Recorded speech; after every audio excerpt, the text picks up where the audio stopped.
بسم اللہ الرحمن الرحیم عن ابی ہریرۃ رضی اللہ تعالی عنہ قال قال رسول اللہ صلی اللہ علیہ وسلم الحیاء شعبۃ من الایمان۔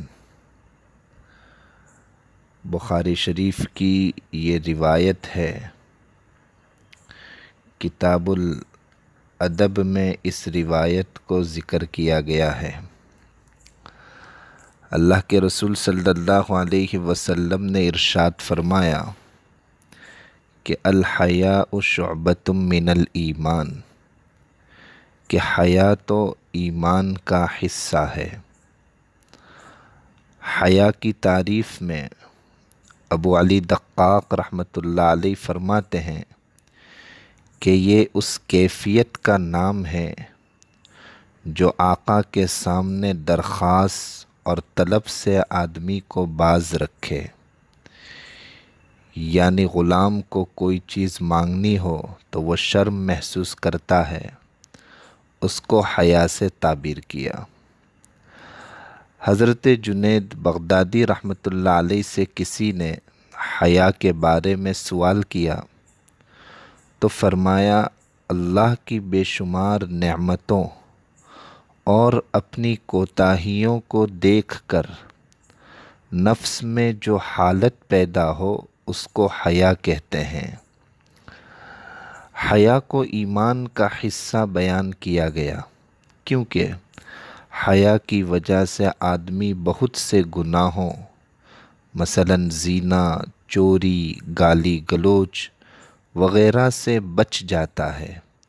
اسی وجہ سے علماء نے فرمایا کہ اگر حرام کام ہے تو اس میں حیا کرنا واجب ہے، اور اگر مکروہ کام ہے تو اس میں حیا کرنا اچھا ہے، اور اگر جائز اور مباح کام ہے تو اس میں حیا کرنا عرفاً نیک لوگوں کی طبیعت میں پایا جاتا ہے، یعنی وہ اچھے کام کرنے کے بعد بھی شرمندگی محسوس کرتے ہیں، پشیمانی اٹھاتے ہیں کہ جس انداز سے اس کام کو کرنا چاہیے تھا میں نہیں کر سکا۔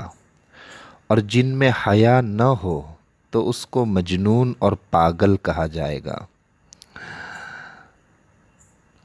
اب ایک سوال یہ ہے کہ ایمان کے اور بھی بہت سارے حصے ہیں اور ایمان کی شاخیں ہیں، تو یہاں اللہ کے رسول صلی اللہ علیہ وسلم نے خصوصی طور پر حیا کو کیوں بیان فرمایا؟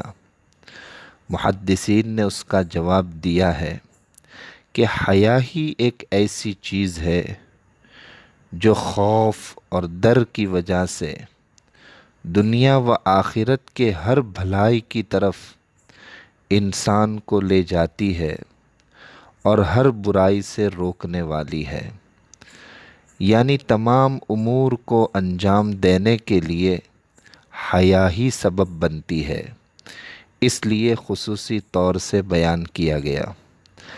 علامہ انور شاہ کشمیری رحمۃ اللہ علیہ نے فرمایا کہ حیا کو خصوصی طور سے بیان کرنے کی وجہ یہ امر طبعی ہے، انسان کی طبیعت میں پائی جاتی ہے اور عموماً اس کی طرف ذہن نہیں جاتا، اس لیے یاد دلایا گیا کہ حیا بھی ایمان کا حصہ ہے۔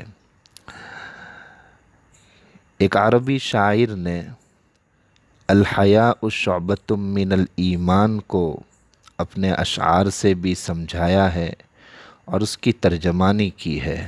چنانچہ وہ شاعر فرماتے ہیں کہ اذا لم تخش عاقبۃ اللیالی ولم تستحیی فاصنع ما تشاء، کہ جب تو راتوں کے انجام سے نہیں ڈرتا اور شرم نہیں کرتا تو جو چاہے کرتا رہے۔ فلا واللہ ما فی العیش خیر ولا الدنیا اذا ذہب الحیاء، اللہ کی قسم دنیا کی زندگی میں کوئی خیر نہیں ہے اور نہ دنیا میں جب کہ حیا ہی چلی گئی ہو۔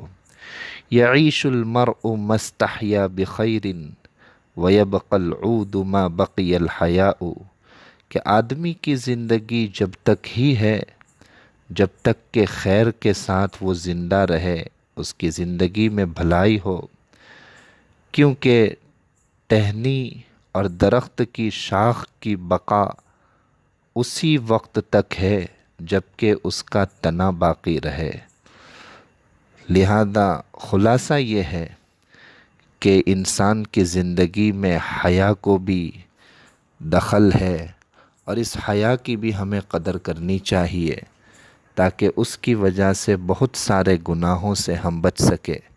اللہ تبارک و تعالی ہمیں اپنی زندگی میں حیا اور صحیح معنی میں حیا پیدا کرنے کی توفیق عطا فرمائے۔ السلام علیکم ورحمۃ اللہ وبرکاتہ۔